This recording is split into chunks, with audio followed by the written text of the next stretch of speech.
Good morning, everybody. This is Laura Peterson, your host of Central Florida Real Estate Radio.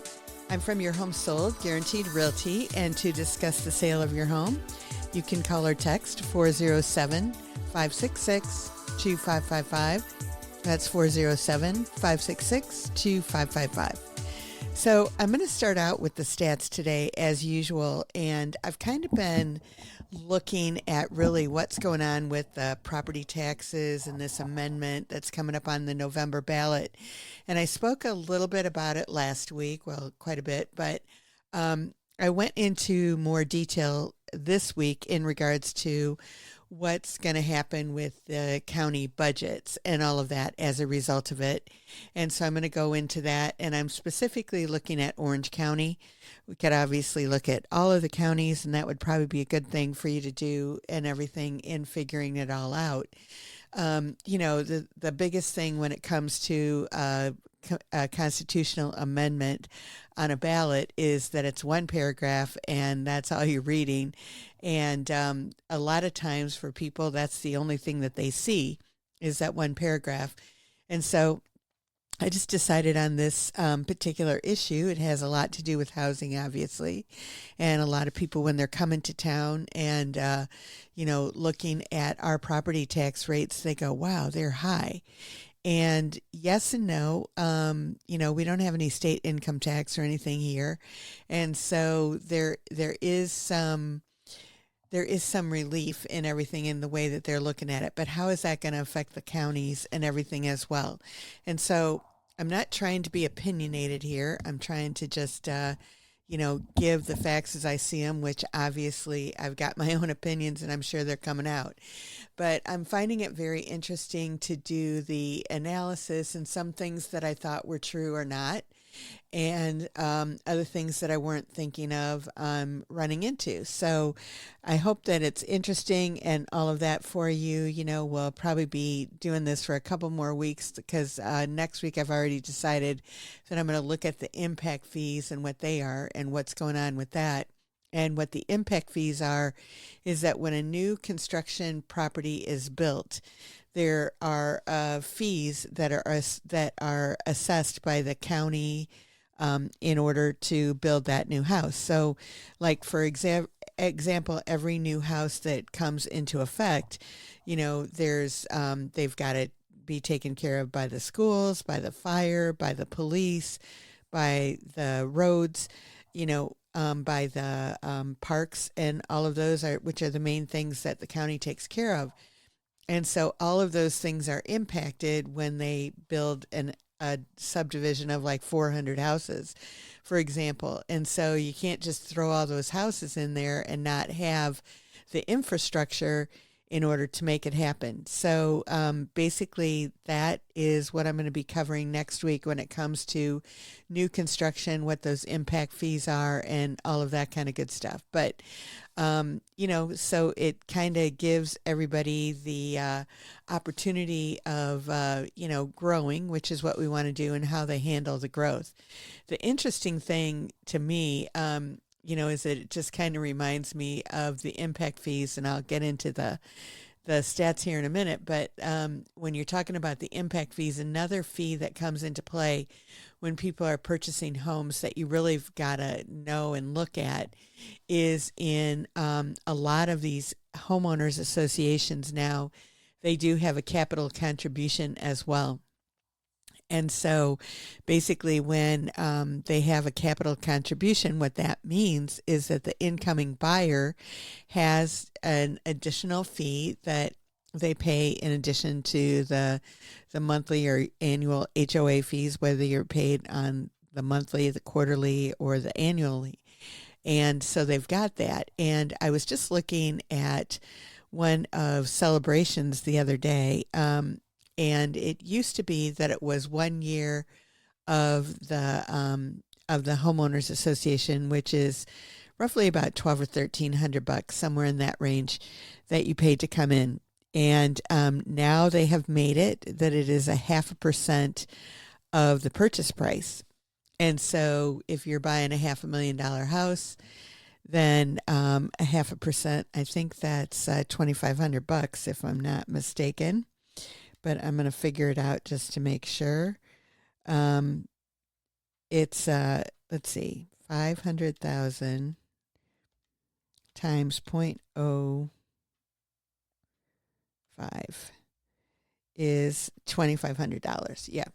So that's what it is. So basically, when it comes down to it, so if you're buying $1 million house, then it would be $5,000. That would be your capital contribution if you're moving into that particular area.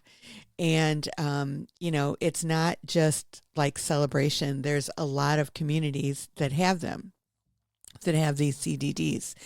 And there's a couple of them that I can think of off the top of my head that are, they've got 3 HOAs and, because they've got a club, they've got, and then they've got another regular HOA, and then they've got a townhouse kind of a thing. It was a townhouse that I was selling, and the capital contribution was $4,500. It was $1,500 per place that you pay.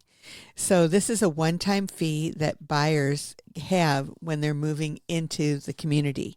So the counties have an impact fee, is where I got off on that tangent, and it's a one-time when the house is built. But these homeowners associations, when you're moving into them, you've got to check that out, what it is. I mean, maybe it's not anything too significant, but it is something that a lot of these communities have built into their infrastructure to collect it from the buyers when they're coming in. And so it's a one-time deal. And so that way they're like saying, hey, we're not raising our homeowners association dues, but they're collecting it from the new people that are moving into the neighborhood.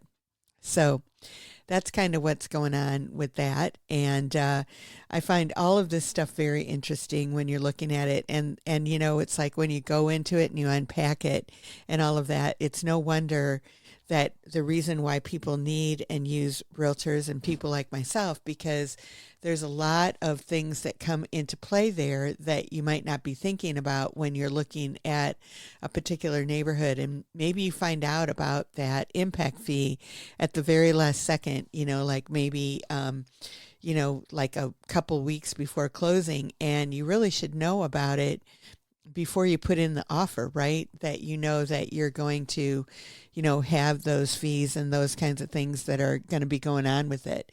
And so it's really important that you're educated and that you know what's going on.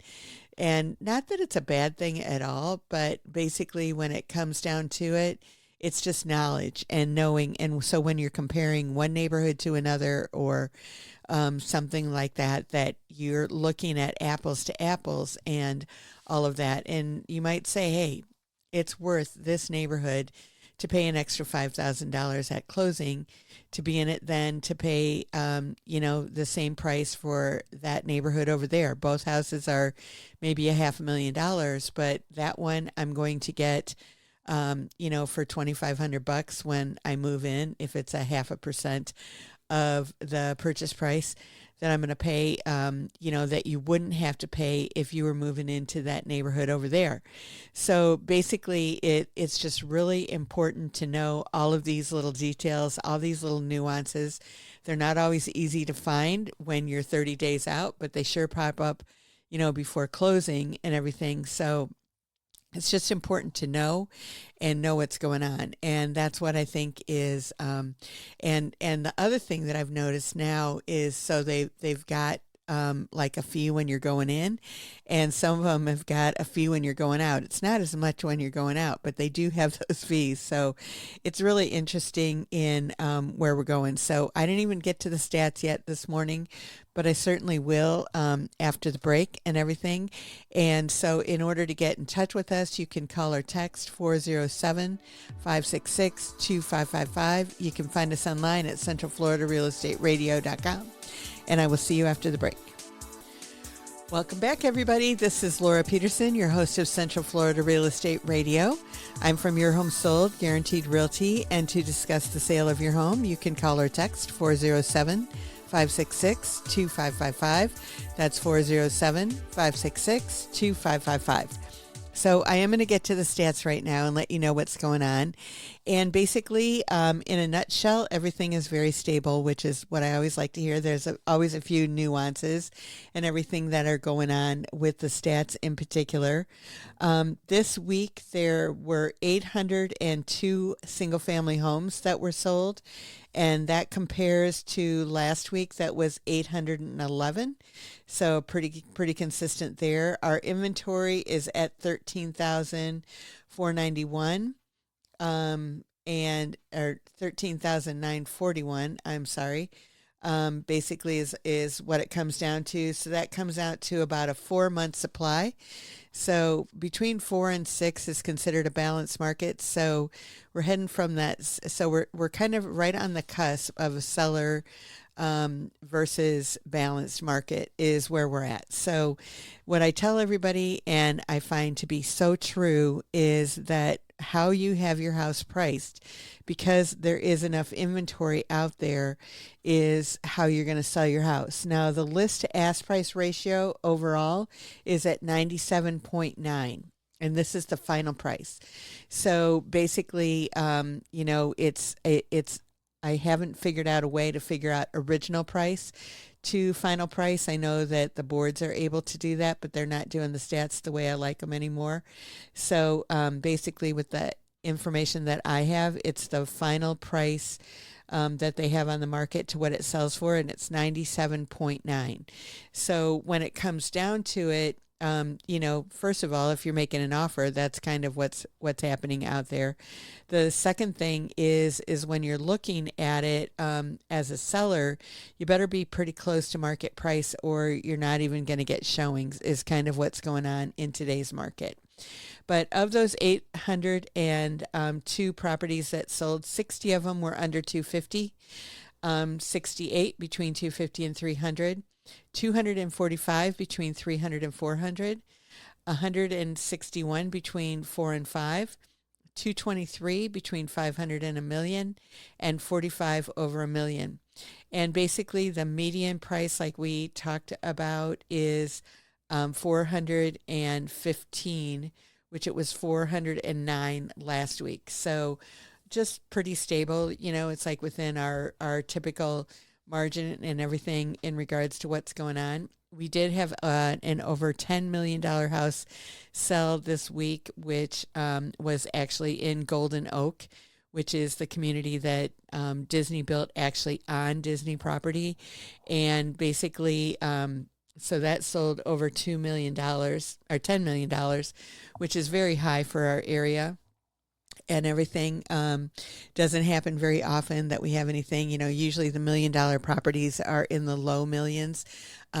Basically, the average was 1.4 for the $1 million properties. So you can see right there that gives you a pretty good idea that that's kind of an outlier. But it did happen, $10 million property that was in Golden Oak. And you might wonder, because over $1 million, usually the list to ask price ratio is less, which is at 96.2. And it was listed at 10.4 and it sold for 10.2. So it was not that big of a discount, on that particular house and everything. But that's what the bottom line is on that. Now, basically, when we're looking at the list to sale price ratio going on from that, the under 250 are at 94.5. And as we always talk about, because they need work, usually that has that effect. The million plus, the reason that they're at 96.2 and less than the rest of them is because, in that affluent price range, they just have that people are coming in and they're going to change a lot of things that are going on in that house. And so as a result of that, they expect that in the price and everything. So that's just kind of what happens there. In all of the other price ranges, 250 to 300 was at 97.5, 300 to 400 was at 98.7, 400 to 500 was 98.9, and 500 to a million was at 98. The average days on the market is sitting at 67, and it's kind of all price points are pretty close to that. The highest price point in days was 250 to 300 at 74, and the lowest was actually a million plus, which was at 59 days on the market. And so when we're looking at the months of inventory, however, the million plus, they've got 6 months of inventory. 3.1 is the low, and that's the under 250 houses. So basically, my phone is ringing, and let me just cancel that for the moment. Okay, and basically, when we're looking at the condos and townhouses and villas, basically what we're looking at there were 168 of those properties that sold this week, and we're looking at 6.91 months of inventory overall for the for the for those properties, for the condos, townhouses, and villas. So basically, what they're selling at again is 90. They're selling at 96.6. Basically, there were two properties that sold over a million in the condos, townhomes, and villas this week, which we had gone 5 weeks without selling any properties in that price range. So basically there are two in a month, and there were 42 on the market. And so that comes down to basically about a year and a half worth of inventory in that price point. Now it's showing this week that it's only at 4.985 because there were two that sold out of those 42. So I wanted to make sure that I made that into a month. And so it came out to, as I said, like basically that came out to about a year and a half worth of inventory in that over a million. But basically, when we're looking at the under 250, we're at 6.85. We're at 5.06, 250 to 300, 6.94, 300 to 400, 6.96, 400 to 500, 500 to a million is a year's worth of inventory. And so basically when it comes right down to it, they're looking at much more of a buyer's market in the condos, townhomes, and villas. And so that just kind of gives you an idea in regards to what's going on, in that to see that the localization really, it's like the single family homes at 4 months, the condos at 7, so basically that's why I talk about everything's very local and very type and everything in regards to what's going on. Now, the median price for the condos, townhomes, and villas was $280,000 is basically what the scoop is on that. And I believe, I'm not sure that I said the days on market. It is 97 days on market on average for the condos, townhomes, and villas. So the way that shakes down is under 250, 69 of them sold. 250 to 300 was 31. 300 to 400 was 40. And 400 to 500, 20. 500 to a million, 8. And I've already told you that there were two that sold over a million. So that kind of gives you a really good idea in regards to what's going on. Again, stability, not acceleration. Basically the volume, like the single family residence went from 811 to 802, and months of inventory went from 4 to 4.01. So basically, when it comes down to it, that we're in a very stable market, which is what I've been talking about for years, it seems like. And so that's kind of where we're at when it comes to our Central Florida market, which I think is a great place. So it's good for buyers, it's good for sellers, but sellers, you definitely need to have your house priced appropriately. And I can tell you only because I do have a seller that is supposedly very anxious to get their home sold, but at the same time, they've priced it 10% over market. And so no matter what I do. There's nothing I can do to get people to look at that house unless the price was 10% lower. Well, it doesn't have to be 10% lower, but it's got to be a lot closer to actually what that home is going to sell for, because it's got to be within a couple of percent, right? Based on what we're showing and everything, because it's an average house in an average neighborhood. And so basically when it comes down to it, when those sellers are asking those prices, it doesn't matter, what you do, because I can only operate optimally within the market. I cannot make the market. I cannot make the market do what I want it to do. I can just evaluate it, look what's going on with it, and then when I see what's going on with it, I make sure that we're making the moves with the sellers that I'm working with to make sure that we're doing what we need to do. It's kind of the tale of two dichotomies. I've just got one seller that basically is kind of out of line in regards to their house price, and then I've got a few others that I've currently got listed that are right in the neighborhood, and we're definitely getting showings. We're definitely getting people that are making offers, that we're putting people under contract, all of that stuff. So it's like, so I've got that one outlier. And honestly, I told the lady this week, I said, if she wants to cancel her listing, it's fine, because I'm just kind of wasting my time, energy, and effort, on that. And so, it's more than okay with me if she does not want to work with me, because she's not working with me. You know what I mean? It's a given. It's a two-way street in regards to how we have to work this. And so, it's like, I love working with people. I love solving their problems, but I can't change the market. I can only operate optimally within it. And that's what I do day in and day out. And with that, it ends up being really fun to be able to help people with it. And because I study the market, because I know what's going on, that's where I can operate optimally within it. And so that's what I do every day. But it's time for a break. And so in order to get in touch with us, if you can call or text 407-566-2555. You can find us online at centralfloridarealestateradio.com, and we will see you after the break. Welcome back, everybody. This is Laura Peterson, your host of Central Florida Real Estate Radio. I'm from Your Home Sold, Guaranteed Realty, and to discuss the sale of your home, you can call or text 407-566-2555. That's 407-566-2555.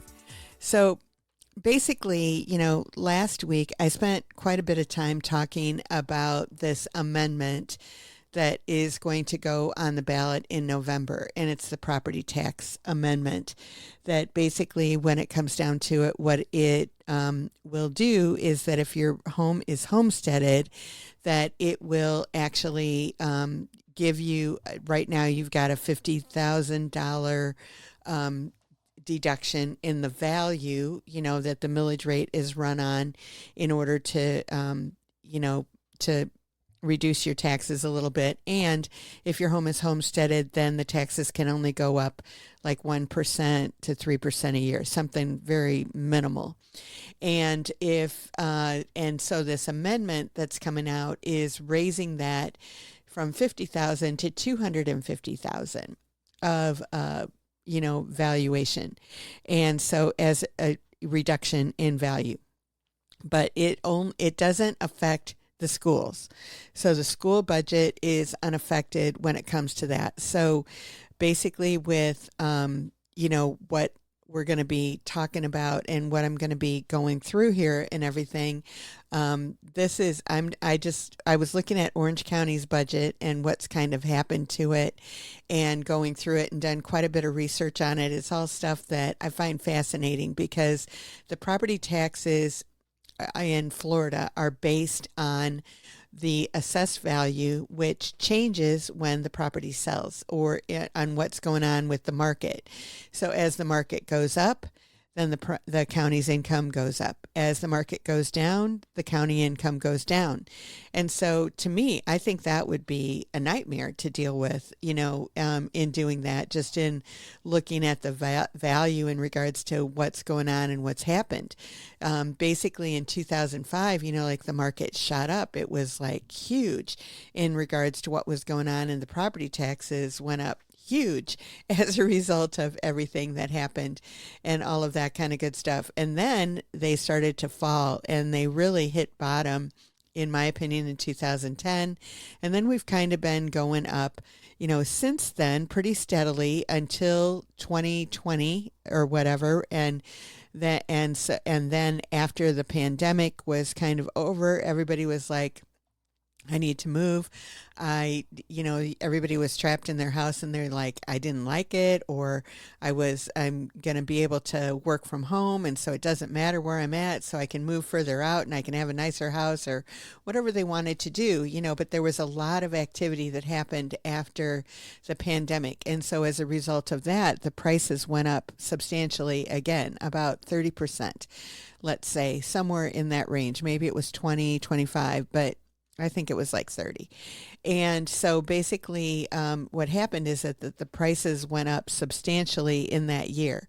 And then the interest rates increased, right after that. And so the markets didn't stop. The price increases just stalled. So we in Central Florida, that is our story in regards to what has happened, and the property taxes and the property prices have stayed pretty consistent ever since then. So the biggest fallacy that I always talk about, that it's listed wherever you see a house for sale, what the property taxes are. And I think it is so misleading, only because it is. Because if you look at a house that's homesteaded and somebody's lived there for 10 years, their taxes are based on the prices from 10 years ago, not based on the prices today. So in every county, I believe, that we work with, because I look it up all the time, there is a tax estimator, and it says, what price are you going to be paying for this house? And then it gives you a value within about $500 of this is what your taxes are going to be. And it asks you if you're going to homestead it or not. And so basically what happens on that then is that you can find out what the taxes are going to be specifically on that particular house, when you're going to be purchasing it, which is obviously important. And what I figure out for all of the buyers and everything when they're going to be buying, so that they're aware. Because I was working with an investor this week, and we were looking at some houses, and she said, well, the property taxes look really high on that. And I said, yeah, let me check into it a little bit higher, because I told her what the property taxes were going to be when she purchased that property. And then I looked into it, and sure enough, in that particular neighborhood, there was a CDD, a community district development, that's included in the non-ad valorem part of the taxes, or the ad valorem part of the taxes. And basically, it was $2,500 on that particular house that she was looking at paying like $250 for. And so she was like, wow, that's a lot. And so that's something that, in addition to the HOA, that you have to look at to see if that exists, in that particular neighborhood. And so that's something that everybody should be aware of before they purchase that house, obviously.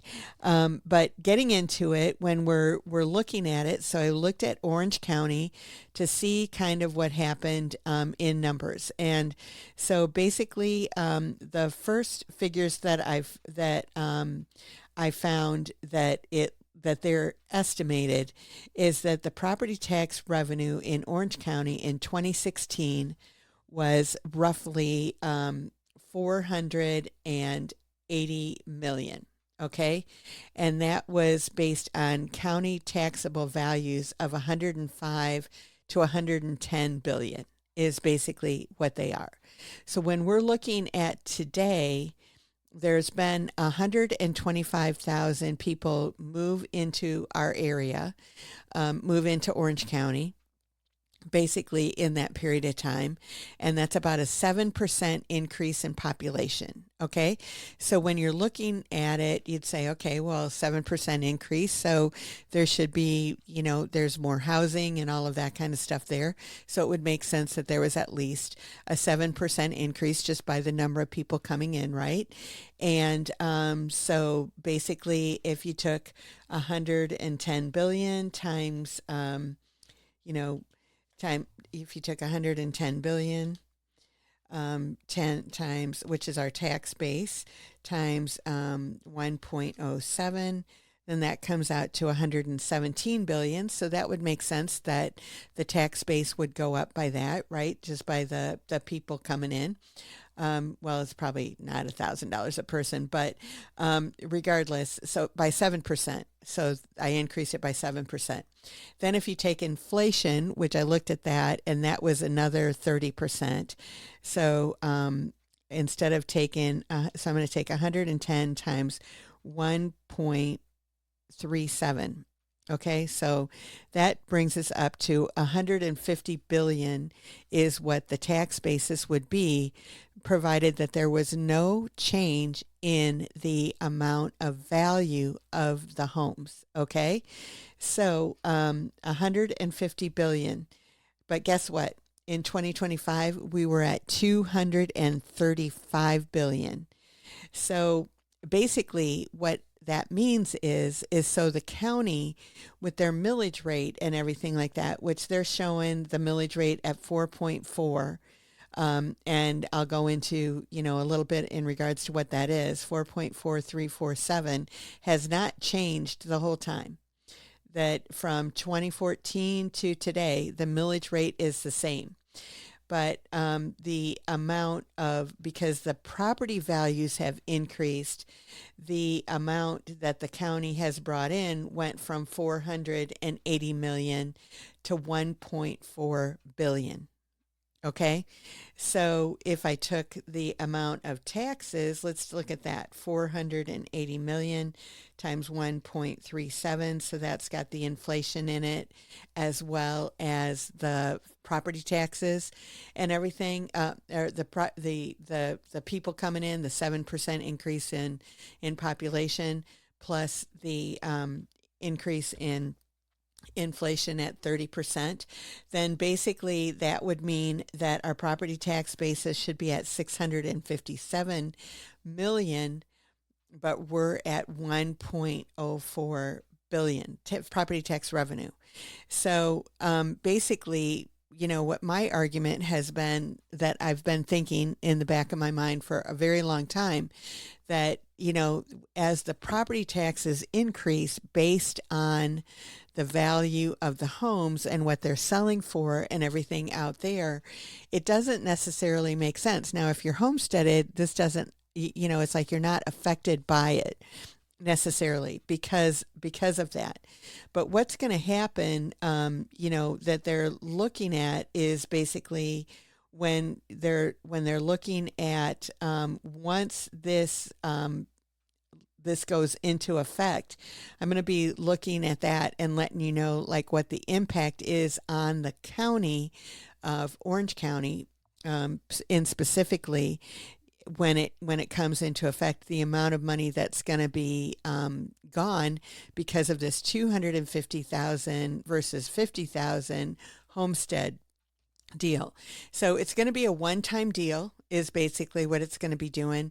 And then after that point in time, when new people buy houses, what's going to happen is that if they're not from Florida and the thing that I haven't determined, that I don't think is clear from my understanding, is if it's the first time somebody buys a house, they have to wait 5 years until that whole 250,000, comes into effect. And when basically when if this constitutional amendment is passed, what's going to happen is that it's going to go from basically it's going to go from 100, it's 150,000 the first year, and then the second year I think it goes to $250,000. So it's something like that in regards to what's going on.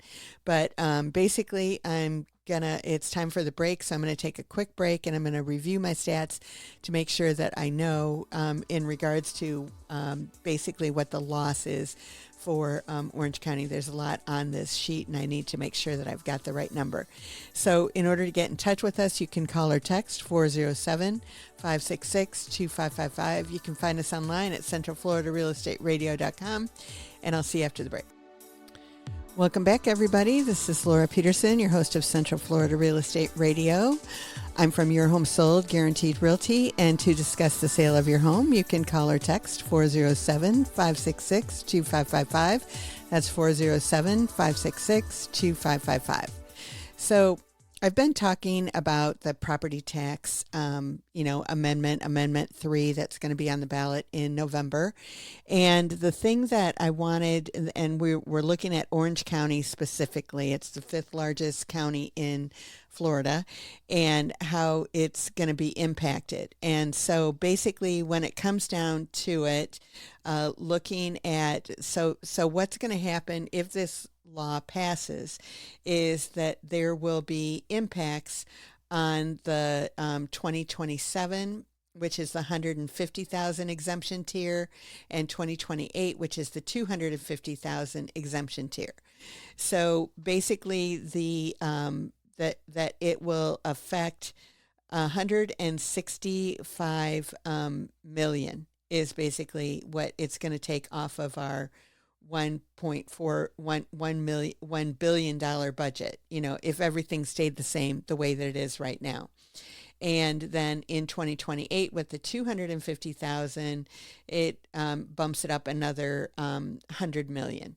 Okay, so that takes it. So basically what the bottom line is, if I take where we were, it's like this is something that I know nobody's going to look at, but basically this is my mind, the way that I look at it. So our budget in 2016 was approximately 480 million, because it's estimated. I couldn't find the exact numbers on it, but roughly 480 million. Then then remember I took 480 times 1.37, because I added 7% increase in population and I added inflation. Okay, so if I take that times 1.37, then our budget would have been 657 million, but we're at 1.042 billion.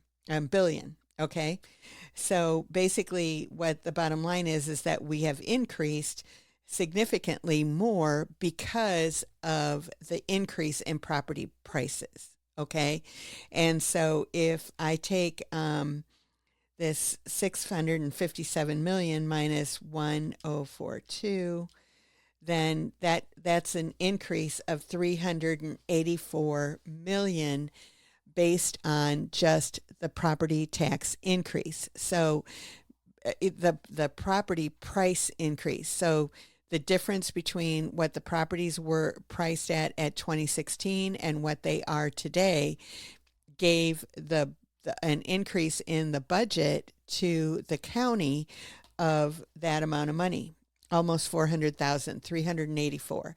And again, my numbers are not perfect and all of that. And so roughly we're saying that 275 million would be affected by this Amendment 3 that would put this into effect. So in essence, basically if you were arguing, apples to oranges and stuff like that, then you would say, hey, the county is still, 100 million better off, even with the property taxes with the property's prices increase more than what they would have been if, with inflation and all of that kind of stuff. We've accounted for all of that stuff. But the biggest challenge is that, they've hired people, they've put pieces in action in order to make everything work and to use it. Now, the county has saved money over the years and everything like that. And basically when it came down to it, that fiscal year 22 and 23, they saved 7.7% of the amount that came in, which was 97 million. In fiscal year 23-24, they saved 105 million, which again was 7.5%. And 25 to 26, it's projected that they're going to save 124.7 million. So basically, they've probably got that money in reserves. Is it going to make it tough for a couple of years? And are they going to want to maybe increase the millage rate? Maybe that they haven't changed forever, because basically the bottom line is that the way that the property's value went up, that they didn't need to change the millage rate because they got money coming in. So basically, when you're looking at that, I think that that's something that is one more piece to the puzzle to really look at, what's going on with this property taxes. And so basically that amount of deduction from the budget, which is almost 25%, when you're looking at $1 billion minus 275 million by the second year of this, that is going to be a big cut to these counties' budgets. And so that's our police, that's our fire, that's all of those kinds of services. It's the parks, those are the kinds of things that they're actually taken care of. And so when you're looking at that, the counties need to be wise in regards to what they're looking at and all of that. And I know I'm a little bit over time, but I'm just going to go over these where the budget is going to, so you can look at this. I think I'm going to put some of these things online so that people can look at it and that kind of stuff as well. And if you want it, just reach out to me. But 51% of the money goes to public safety. That's the sheriff, fire, rescue, and corrections. 19% goes to community care and affordable housing.